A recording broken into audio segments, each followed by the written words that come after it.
to some of what you're touching on in a second, but in another section of that op-ed you write, instead of acting as an independent branch of government and serving as a check on the executive branch, congressional leaders of both parties, as you've been saying, expect the House and Senate to act in obedience or opposition to the president and their colleagues on a partisan basis.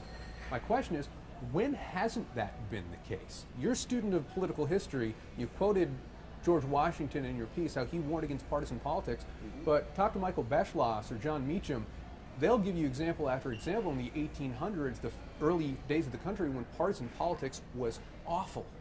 Yeah, and when you look back, you'll find lots of places in history where you've had very bad partisan politics.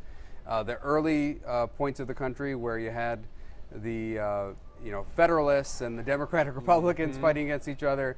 You had the period before the Civil War. So you had lots of times when there were tremendous amounts of partisanship dominating the landscape. But what you have today is, I think, unique, at least in modern times. You have the parties virtually 100% locked up behind particular leaders. So the Democrats stand behind Nancy Pelosi almost 100%. I'm talking about in D.C. You have Republicans standing behind the president just about 100%. And there's very little room for any sort of dissent.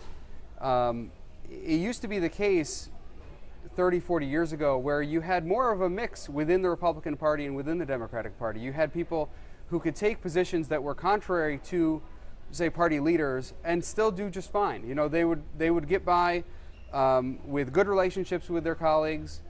People at home, you know, didn't worry about it, that they had a representative who was straying from the party. In fact, there was a time when people really admired that more, and now a lot of the most politically active people really don't want that kind of thing. They want the two parties to be fighting each other. They think it's like a war, and one side must defeat the other.